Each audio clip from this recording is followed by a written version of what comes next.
Halo, salam sehat kawan Diska. Kembali lagi bersama saya Sari Cantik dalam program Info Sehat, informasi seputar kesehatan.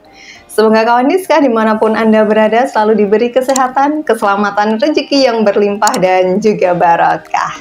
Dan pada kesempatan hari ini kita akan membahas topik yang cukup relate di kehidupan kita sehari-hari, terutama di lingkup rumah tangga.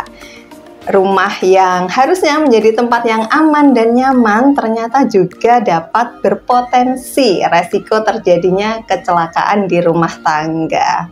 Karena kecelakaan kecil yang terjadi jika tidak segera ditangani dengan baik dan benar ini juga akan dapat berpotensi resiko berbahaya yang lebih besar lagi. Untuk itu terus saksikan info sehat hari ini karena topik kita hari ini adalah pertolongan pertama pada kecelakaan di rumah tangga. Bagaimana resiko yang terjadi di rumah tangga itu seperti apa aja, jenis kecelakaan yang bisa terjadi, dan bagaimana cara kita atau upaya yang dapat dilakukan sebagai pertolongan pertama. Nah, saat ini saya sudah bersama narasumber saya, ada Dr. Satria Wicaksono dari RSUD Dr. Sudono Provinsi Jawa Timur yang akan berbagi info sehat bersama kawan Diska hari ini. Kita sapa dulu, ada Dr. Satrio. Apa kabarnya nih, Dok? Alhamdulillah baik. Mbak sendiri bagaimana kabarnya? Baik, tentu saja luar biasa sehat gitu ya, Dok ya. Aman ya, Dok, pasien ditinggal ke sini? Insya Allah aman, ya nggak lama-lama. Oh, oke, nggak lama-lama. Karena udah nggak akan lama-lama. Oke, nah, Dok, memang kecelakaan itu nggak dijadwal gitu ya, terjadi secara tiba-tiba. Karena kalau seringkalinya itu adalah kita panik, nah ini nge-freeze, nah malah nggak tahu nih apa yang perlu kita lakukan sebagai upaya pertolongan pertama. Tapi boleh dijelaskan terlebih dahulu nggak, Dok? Seberapa penting sih sebenarnya kita harus memahami tentang pertolongan pertama pada kecelakaan di rumah tangga ini, Dok? Ya baik, mungkin saya dari awal mulai tentang P3K itu sendiri ya. Mungkin P3K itu banyak masyarakat yang sudah mengenal, sudah diajari dari sekolah ya, pertolongan pertama pada kecelakaan ya. Jadi P3K itu merupakan langkah-langkah pertolongan yang sebenarnya harus dan wajib bisa dilakukan oleh orang-orang ya, terutama orang-orang awam, orang-orang yang ada di rumah ya. Bila sewaktu-waktu terjadi kecelakaan yang tidak diinginkan ya, terutama kecelakaan ringan seperti ada luka ya, atau sakit-sakit ringan seperti demam, batuk pilek ya. Soalnya ketika terjadi kecelakaan itu di rumah, yang pertama ditemui itu bukanlah tenaga medis pada 95% kasus, tapi orang-orang awam. Sehingga pada mereka inilah yang harusnya itu bisa melakukan tindakan di awal atau memberikan suatu penanganan di awal agar nantinya proses penyembuhannya pada pasien itu lebih baik sebelum dibawa ke tenaga medis yang profesional seperti itu. Oke, jadi memang sangat penting ya, Dok, upaya pertama yang dilakukan ini karena sebagai upaya pencegahan supaya kegawat daruratan ini tidak makin parah gitu ya. Apalagi anggota rumah tangga ini kan nggak semuanya tenaga medis gitu ya, Dok ya. Nah, tapi kalau jenis kecelakaan yang biasa terjadi di rumah tangga ini seperti apa, Dok? Kalau kecelakaan yang biasa terjadi di rumah tangga biasanya untuk kasus-kasus yang ringan ya, yang biasanya bisa ditangani dengan P3K, seperti demam ya, demam yang ringan aja, lalu batuk pilek ya, kasus diare, muntah, nyeri perut, atau mungkin yang paling sering ya bisa jadi kalau misal ibu-ibu masak kadang teriris pisau tangannya ya, atau mungkin ada anggota keluarga yang jatuh di rumah. Nah, dan yang mungkin kadang-kadang ada juga kasus tersedak atau kemasukan benda-benda yang tidak diinginkan. Contohnya pada anak-anak habis mainan, tahu-tahu mainannya hilang, lah kemana? Ketelan ternyata, lah seperti itu. Oke, ini terlihatnya sepele tapi kalau tidak ditangani dengan baik ini juga berpotensi berbahaya gitu ya, Dok. Betul, ya. Itulah pentingnya ada P3K di rumah. Nah, ngobrolin soal P3K yang ada di rumah, Dok. Nah, supaya masyarakat lebih paham lagi tentang P3K di rumah nih. Apa sih sebenarnya P3K di rumah ini, Dok? P3K di rumah seperti yang sudah dijelaskan tadi ya. Jadi intinya pertolongan pertama yang bisa diberikan oleh anggota keluarga atau orang yang ada di rumah pada kasus-kasus kecelakaan kecil atau ringan yang ada di rumah untuk mempercepat dari proses penyembuhan ya, mencegah perburukan pasien ya. Intinya sebelum dibawa ke tenaga medis profesional atau fasilitas kesehatan, paling tidak pasien sudah atau orang yang terluka atau orang yang menderita sakit itu sudah mendapatkan penanganan awal atau penanganan pertama terlebih dahulu. Oke, Dok. Tadi disampaikan ya, mungkin masyarakat sudah familiar tentang P3K ini. Nah, kalau di rumah nih, Dok, isi yang harus ada atau wajib ada di rumah itu apa aja, Dok? Mungkin obat-obatan yang harus ada di rumah? Ya. Jadi kalau menurut standar, sesuai standarnya ya, paling tidak dalam satu rumah itu mempunyai satu set kotak P3K. Mungkin dari banyak orang sudah tahu ya, sudah pernah melihat dari SD, dari sekolah SD, SMP, SMA itu pasti punya namanya kotak P3K ya. Itu dari situ paling nggak harus memuat berapa barang ya, memuat berapa set. Satu, yang pertama peralatan untuk merawat atau menutup luka ya. Itu paling tidak ada perban ya, kasa, plester, lalu gunting ya, untuk menggunakan atau memfungsikan dari perbannya itu tadi ya. Lalu yang kedua tentunya obat-obatan ringan ya, obat pereda nyeri, obat demam ya, minimal paracetamol aja, bentuk tablet maupun sirup ya. Lalu obat pereda nyeri perut, obat mual muntah ya, sama obat anti alergi minimal itu ya. Lalu alat pelindung diri ya, jadi ketika kita merawat luka tentunya kan lebih baik disarankan jangan tangan kosong seperti ini ya. Tapi lebih baik memakai sarung tangan atau handscoon medis. Sarung tangan medis ya, Dok? Sarung tangan medis. Nanti pakai sarung tangan yang ada di rumah yang buat masak beda lagi ya? Iya, jangan. Nanti kalau udah kotor, kena luka, jadinya infeksi. Iya, kasihan nanti ya. Lalu yang keempat, sudah berapa tadi ya? Dua atau tiga? Iya, yang keempat, Dok, sekarang. Iya, yang keempat ya. Lalu ada termometer.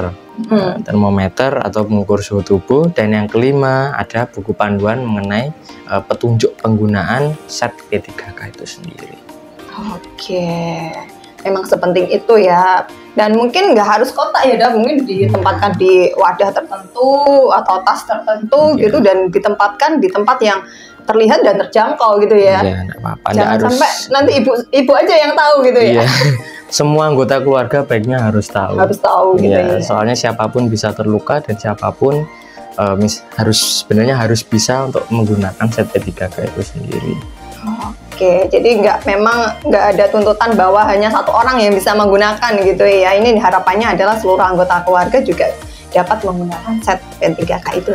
Ya, apalagi tempatnya harus ditempatkan di tempat yang terlihat ya, supaya mudah dijangkau juga jika terjadi tiba-tiba terjadi kecelakaan di rumah gitu ya, Dok ya. Ya, betul sekali. Oke, jangan sampai nanti disembunyikan, hanya ibu yang tahu. Nah, ibunya pergi ke pasar jangan, nyari. nanti anggota keluarganya bingung semua nyari. Dan yang jangan lupa kalau bisa untuk peralatan-peralatan seperti itu dijauhkan dari jangkauan anak-anak.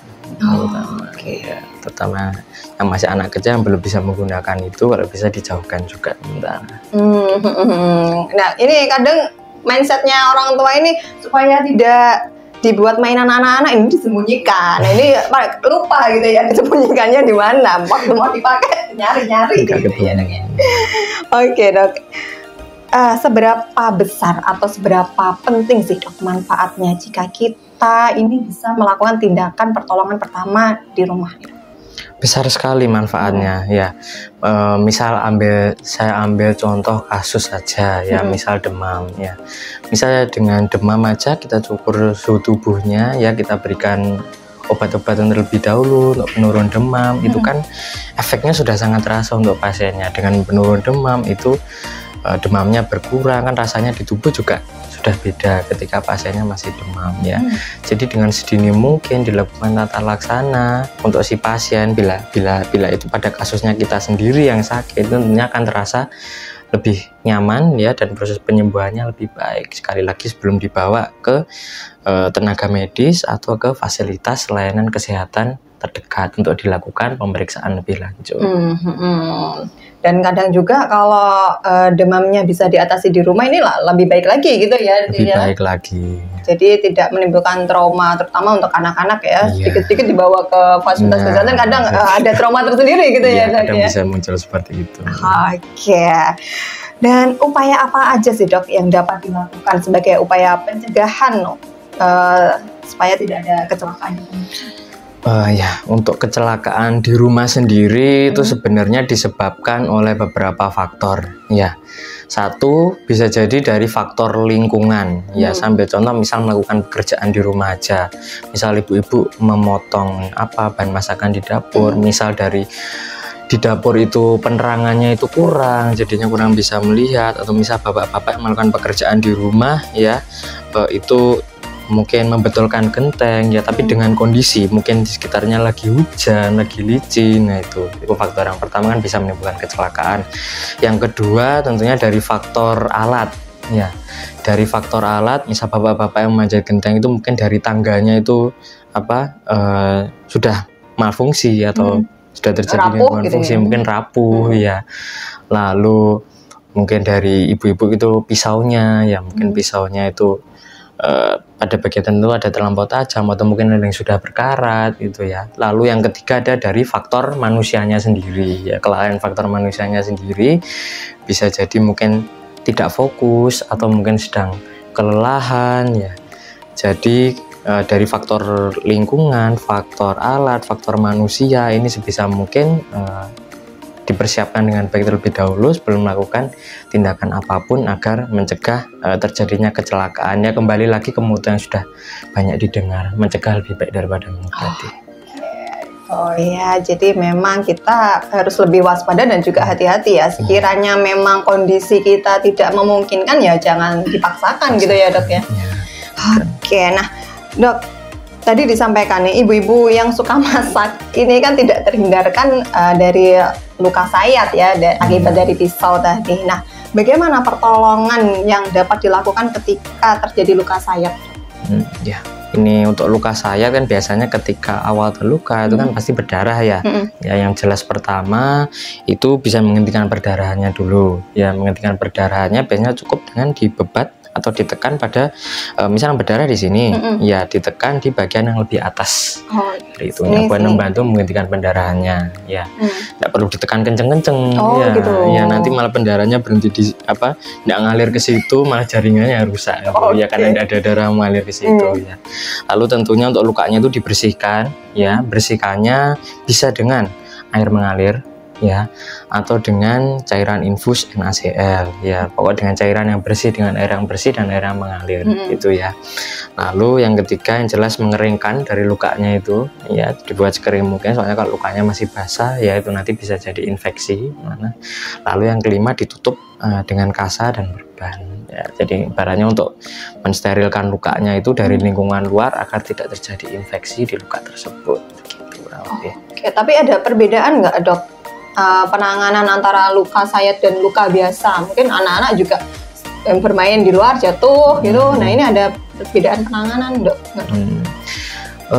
Kalau berdasarkan lukanya ya itu biasanya dilihat dari jenis lukanya itu sendiri. Kalau memang lukanya itu luka terbuka ya, mengeluarkan darah, paling enggak itu di lukanya itu terlihat ada jaringan di bawahnya kulit ya, itu sebisa mungkin ditutup, dijaga, ditutup dengan kasa, perban ya, dijaga agar tidak terkena atau kontak langsung dengan lingkungan luar agar tidak infeksi. Tapi bila lukanya itu misal dengan luka-luka ringan, lecet-lecet aja, babras-babras aja gitu, benar-benar lukanya cuma di permukaan aja, hampir tidak ada keluar darah, cuma dikit aja, itu sebenarnya cukup dibersihkan aja dan tidak perlu ditutup. Jadi yang perlu ditutup, yang perlu dikasa, perlu diperban itu terutama luka yang terbuka yang mengeluarkan darah ya, yang kira-kira bisa rentan terjadi infeksi, maupun itu lukanya kira-kira bersentuhan langsung dengan pakaian yang mungkin membuat pasien tidak nyaman. Nah itu disarankannya untuk ditutup dengan kasa maupun perban seperti itu. Jadi nggak semua luka itu bisa ditutup dengan perban gitu ya? Ya, kadang kalau lukanya hanya di permukaan aja ya, resiko infeksinya minimal, itu tidak perlu ditutup dengan perban. Kalau yang babras tadi tidak perlu ya dok? Tidak ya? perlu. Kadang anak-anak itu lebih juga dok, minta di plester kayak gitu. Nah harusnya itu seperti apa dok? Kalau luka di permukaan ya kembali lagi sebenarnya cukup dengan dibersihkan aja dan diberi salep antibiotik aja. Paling ya ada salep antibiotik seperti gentamicin itu bisa diberikan untuk mencegah infeksi pada luka-luka yang kecil di permukaan. Tapi ya memang kebanyakan itu dari faktor sugesti ya. Oh kalau di plester nanti lebih enak ya sebenarnya dengan antibiotik saja cukup. Tapi memang kalau itu memberi kenyamanan bagi pasien ya dengan pemberian plester ringan yang bisa dibeli di toko-toko kecil ya, supermarket kecil gitu aja diberikan sebentar selama 1 hari gitu aja enggak apa-apa, enggak masalah. Untuk melegakan ya untuk dok? Melegakan. Sebenarnya ada faktor sugesti juga dalam proses penyembuhan pasien. Ya karena ada gambarnya yang lucu-lucu, akhirnya sugestinya cepat sembuh gitu dok ya.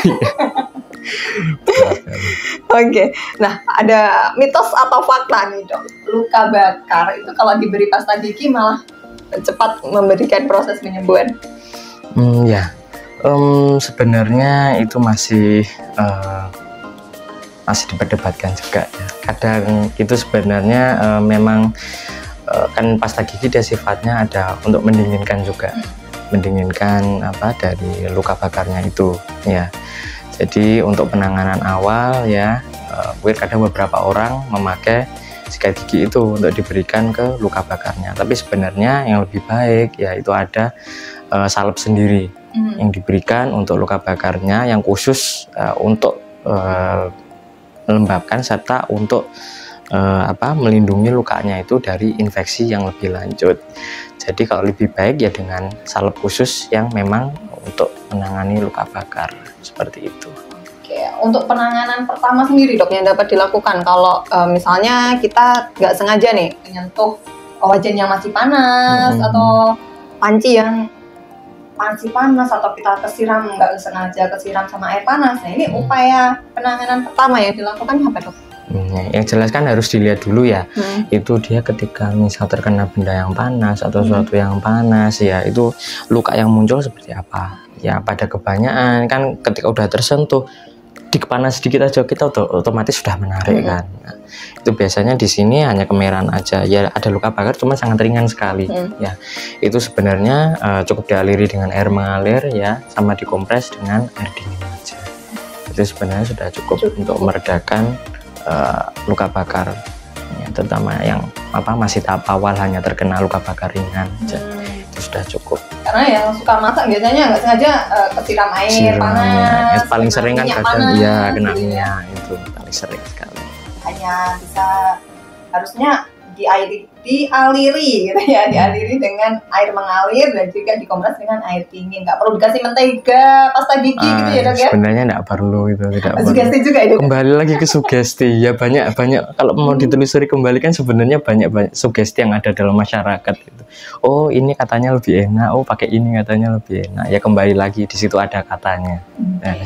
Mungkin karena luka setiap orang itu kan beda-beda gitu ya. Waktu yang pas pakai mentega itu ternyata nggak sampai merah atau hanya sedikit gitu. Akhirnya kan itu sembuh. Nah ini kalau diterapkan di orang lain juga belum tentu. Berbeda ya, berbeda bentuk luka, berbeda luas luka, beda orang, beda lagi penanganannya. Tidak bisa dipukul rata untuk semua orang. Pentingnya kita harus memahami pertolongan pertama pada kecelakaan di rumah tangga gitu ya, supaya tidak salah langkah gitu ya. Nah kasus demam sendiri di dalam rumah itu kan juga sangat banyak gitu ya dok, terutama pada juga yang punya anak-anak kecil gitu ya. Nah pertolongan apa yang harus dilakukan jika terjadi anggota keluarga yang mengalami demam? Ya yang jelas yang pertama dilakukan adalah mengukur suhu tubuh terlebih dahulu ya dengan termometer, jadi kita bisa mengetahui demamnya itu berapa. Nah ini mungkin perlu diketahui dulu kira-kira apakah sudah paham apa yang dimaksud dengan demam itu dari suhu berapa ya. Jadi untuk suhu tubuh manusia itu normalnya sekitaran 36,5 sampai 37,5. Nah jadi dia mulai disebut dengan demam gitu ketika dengan termometer itu suhunya di atas 37,5. Oh ya, masyarakat juga harus tahu sendiri untuk pemakaian termometer yang benar tuh diletakkan di mana ya. Untuk pemakaian termometer ya minimal itu diletakkan di ketiak sini, di aksila. Ya, nanti dia didiamkan di situ minimal selama 5-10 menit ya untuk mengukur suhu tubuhnya ya. Nanti setelah diukur ketahuan suhunya, bila memang demam ya, itu di rumah sementara bisa diberikan obat anti demam ya. Lalu dilakukan kompres dengan air hangat. Air hangat ya, ini bukan air dingin ya. Makanya kadang pada sebagian masyarakat ada demam itu justru diberikannya dengan kompres air dingin ya, justru kontraproduktif untuk menurunkan demamnya itu ya.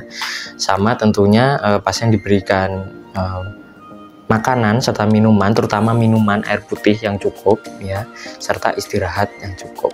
Mungkin yang di rumah untuk kasus demam itu dulu yang bisa dilakukan dan tidak perlu panik, apalagi demamnya itu baru 1 hari misalnya. Sebenarnya demam itu dia indikasi atau reaksi tubuh ya, kalau memang di dalam tubuh itu sedang ada suatu proses infeksi dan tubuh itu sedang melawan infeksi itu. Nah, makanya itu terjadi demam. Makanya tidak perlu panik selama demamnya tidak menimbulkan gejala yang lain dan tidak terlalu tinggi lebih dari 40 derajat Celcius seperti itu. Tapi dok, ada juga nih ya, mungkin masyarakat juga banyak yang melakukan ini. Kalau demam tinggi itu malah bajunya dibuka gitu dok. Nah ini sebenarnya seperti apa dok yang seharusnya? Kalau demam tinggi ya, yang jelas untuk tata laksana awalnya seperti yang sudah saya jelaskan barusan ya. Untuk masalah pakaiannya seperti biasa aja ya, jangan dibuka bersama sekali ya. Malah nggak boleh ya? Tapi juga jangan pakai pakaian yang terlalu juga. Nanti kalau misal pakaian terlalu tebal itu dia juga akan menghambat pengeluaran panas dari tubuh itu sendiri ya. Jadi panasnya bersirkulasinya di situ aja. Malah tambah demam. Iya begitu ya. Seperti biasa aja berpakaiannya ya, tidak ada harus seperti apa. Yang jelas jangan menggunakan pakaian yang terlalu tebal saat terjadi demam. Nah, larangan-larangan apa lagi dok ya, selain tadi disampaikan bajunya juga nggak usah dibuka semuanya gitu ya, dan jangan berpakaian yang tebal. Kemudian tadi dok disampaikan jangan dikompres sama air dingin. Nah ini larangan apa lagi dok ketika ada anggota keluarga yang demam yang tidak boleh dilakukan? Ya, kembali lagi demam adalah suatu reaksi dari tubuh untuk melawan infeksi ya. Jadi ketika tubuh kita sedang fokus untuk melawan infeksi ya, itu lebih baik tubuh kita digunakan untuk istirahat ya. Jadi bisa fokus untuk melawan infeksi ya. Jadi karena disuruh fokus untuk istirahat, lebih baik jangan beraktivitas yang berlebihan ya.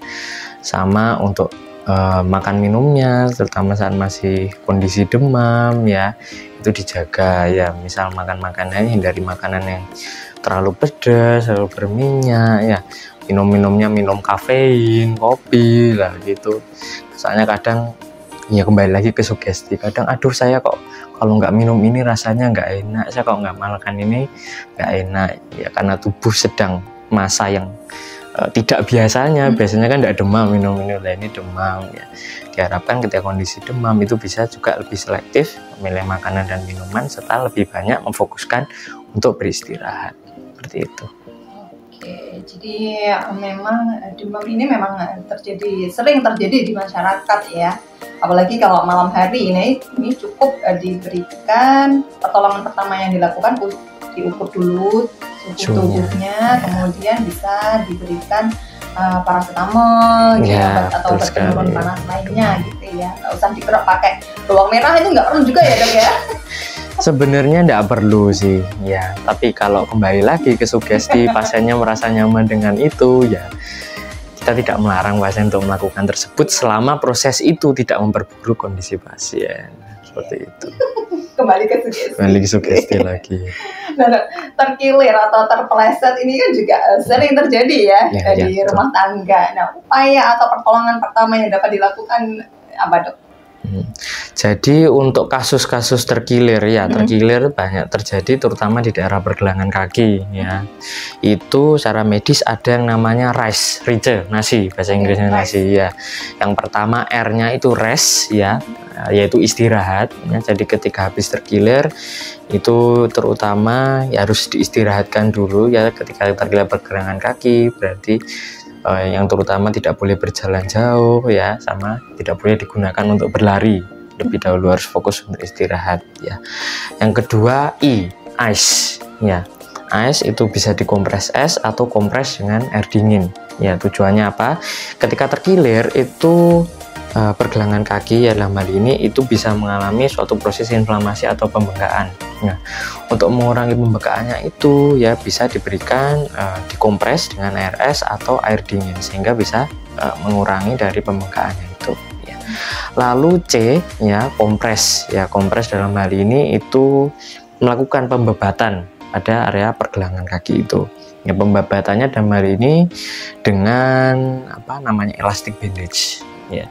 Dengan bandage itu dibebat ya agar misalnya terkilir itu pergerakannya itu dibatasi dulu. Jadi kembali lagi ke R yang pertama tadi, rest, harus diistirahatkan dulu ya. Termasuk diistirahatkan juga dari gerakan-gerakan yang tidak diperlukan terlebih dahulu. Tapi membebatnya juga jangan terlalu kencang ya. Nanti justru memperberat dari peradangannya itu sendiri ya. Lalu yang terakhir E yaitu elevasi ya. Kalau bisa bagian yang terkilir itu yang mengalami pembengkakan setelah terkilir ya itu ditinggikan. Nah, ditinggikan itu seberapa? Gimana maksudnya? Apa cukup segini? Apa harus setinggi apa? Ya gitu ya. Kalau bisa itu ditinggikannya lebih tinggi dari posisi jantung. Ya, jadi misal pasien baringan gini ya kakinya ditinggikan, dikasih ganjelan atau bantalan apa begitu ya, tujuannya biar aliran darahnya itu mengalir balik ke jantung ya dan mengurangi pembengkakan di area yang terkilir. Kurang lebih seperti itu. RICE, RICE bisa diterapkan di rumah oleh tenaga-tenaga yang awam juga itu. Anggota rumah tangga mesti tahu ini gitu ya. Jangan sampai nanti ada yang terkilir kemudian disuruh jalan sama lari gitu ya. Iya, jangan, malah tambah sakit beli gula di warung gitu ya. Tapi boleh nggak dok kalau terkilir itu diurut?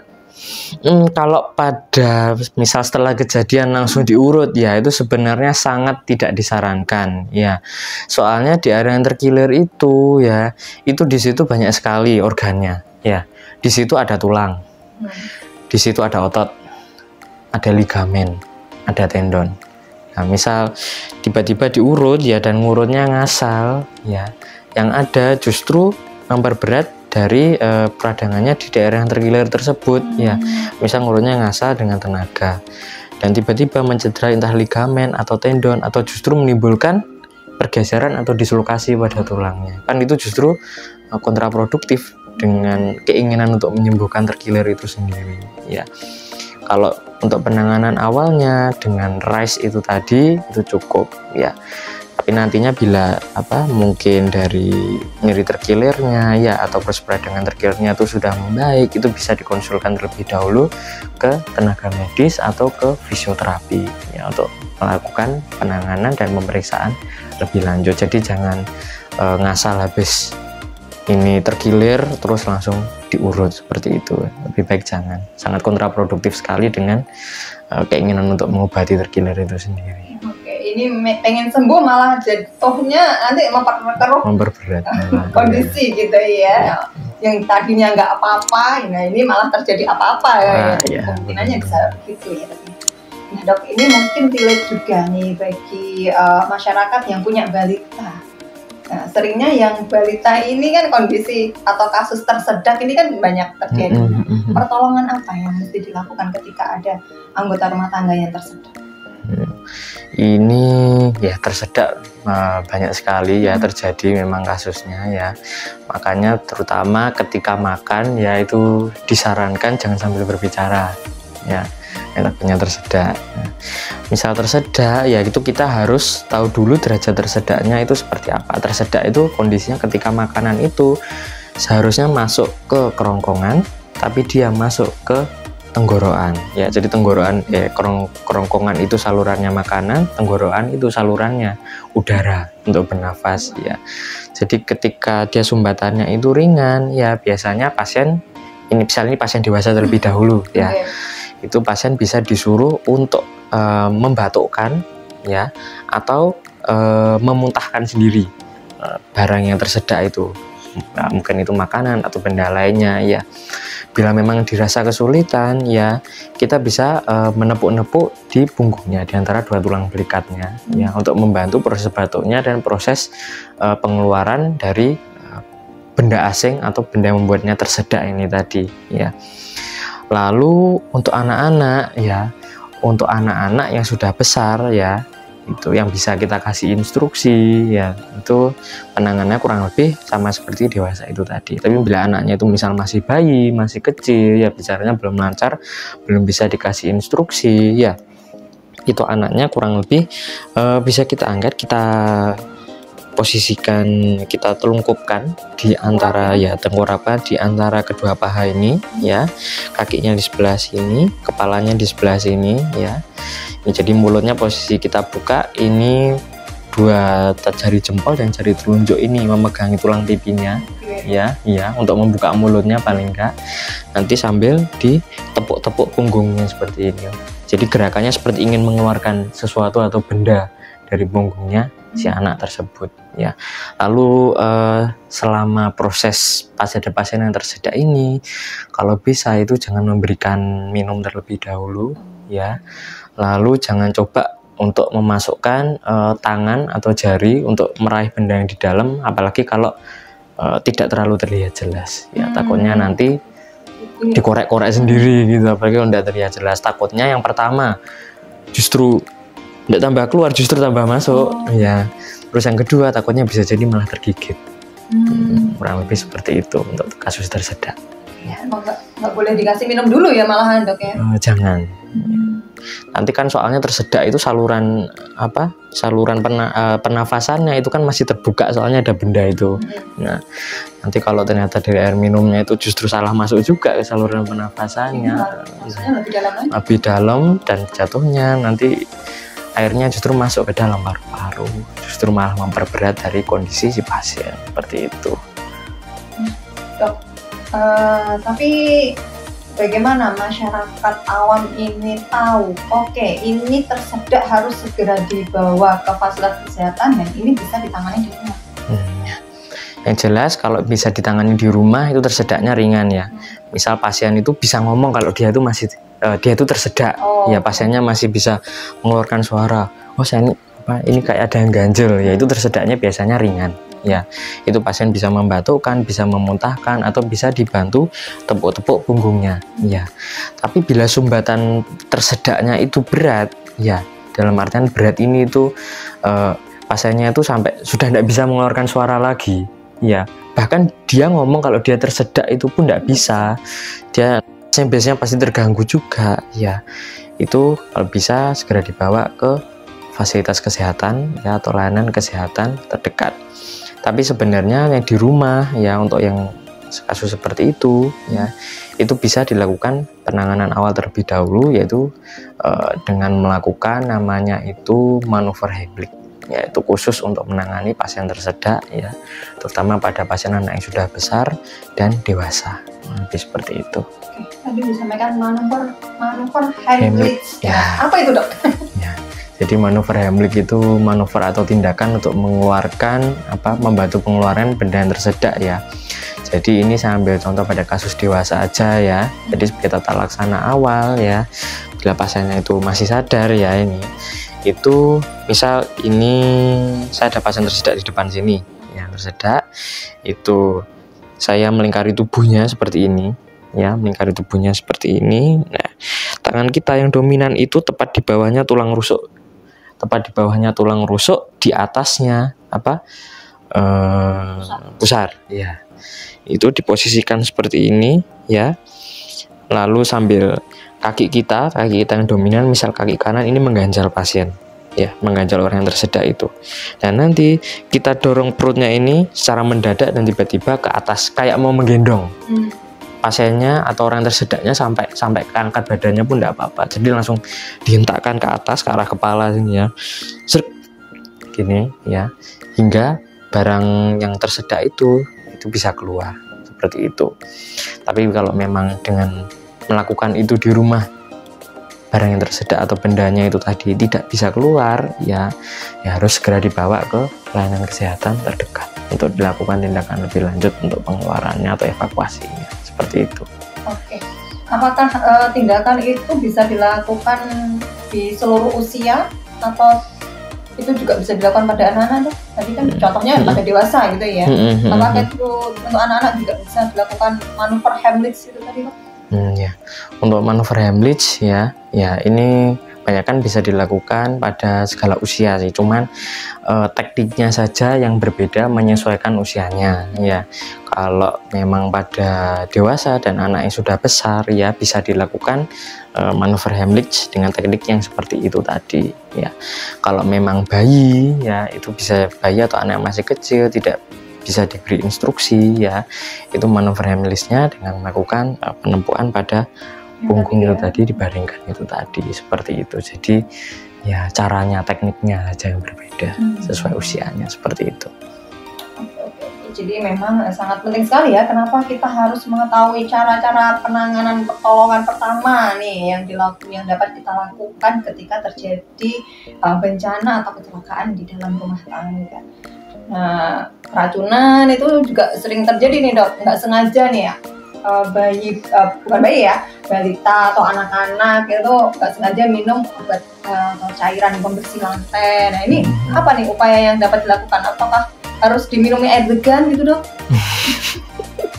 Supaya nggak keracunan, netral.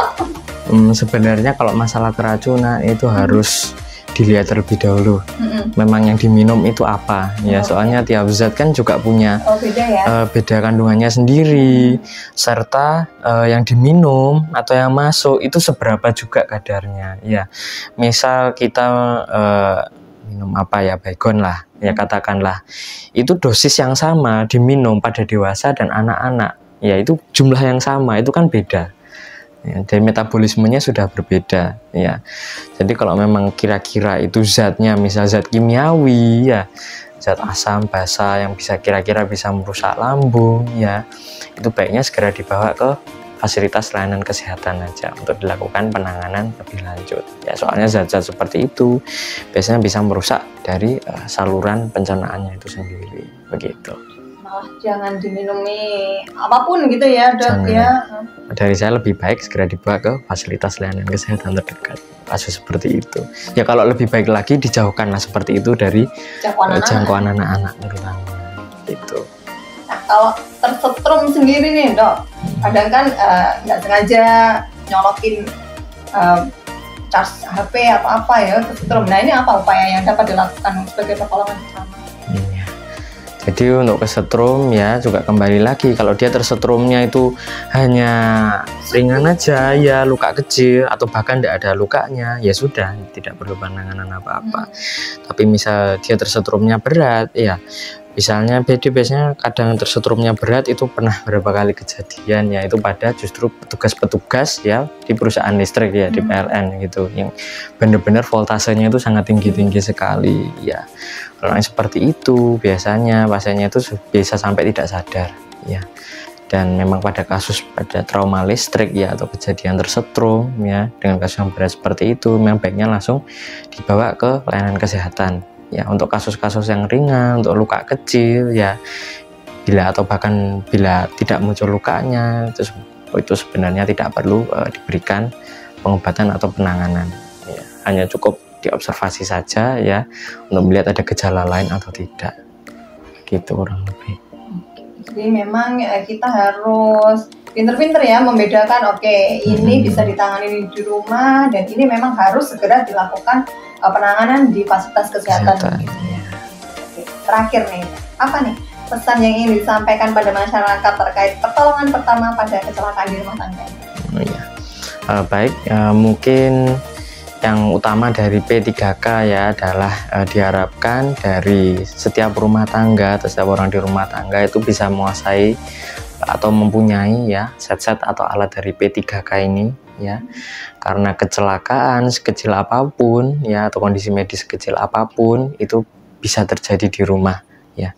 Dan yang ketika pertama diremui di rumah itu bukanlah tenaga medis terlatih atau tenaga medis profesional, tapi anggota keluarga ya dan orang-orang yang ada di rumah tangga tersebut. Jadi diharapkan memang semuanya bisa memahami dan mempunyai set dari P3K ini, serta diutamakan juga ya kalau di rumah ya itu sebisa mungkin mencegah atau meminimalisir dari terjadinya kecelakaan ya dengan memperhatikan dari faktor lingkungan ya, faktor alat-alat atau peralatan yang ada di sekitar rumah tangga, dan dari faktor manusianya sendiri, terutama untuk mencegah dari faktor kelalaian atau dan menjauhkan benda-benda dari jangkauan anak-anak. Mungkin pada intinya ya semuanya lebih baik dicegah, kembali lagi ke motonya di awal, lebih baik mencegah daripada mengobati. Mungkin sekian untuk tips yang bisa saya berikan. Oke, nah dan juga mungkin kalau di rumah ada obat penurun panas atau salep atau apa, dilihat juga ED-nya ya dok ya, jangan sampai nanti sudah expired diberikan, ini juga berbahaya itu. Iya. Jadi baiknya bila memang punya kotak P3K dan punya obat di rumah ya, kadang mungkin lama tidak ada yang sakit, akhirnya ya sudah disimpan aja di situ ya. Jadi baiknya memang sebelum menggunakan dilihat dulu ya di obatnya, biasanya di label bungkus setiap obat itu sudah tertera masa expirednya atau masa kadaluarsanya ya. Bila memang obat itu sudah masuk kadaluarsanya ya lebih baik dibuang dan diganti dengan obat yang baru, agar mencegah terjadinya efek samping atau efek yang tidak diinginkan pada orang yang mengkonsumsinya di rumah, seperti itu. Meskipun masih baru jangan eman gitu ya dok ya. Iya. Baik, terima kasih Dokter Satrio atas waktu dan ilmunya yang sangat berharga sekali hari ini yang dapat kita terapkan di kehidupan kita sehari-hari.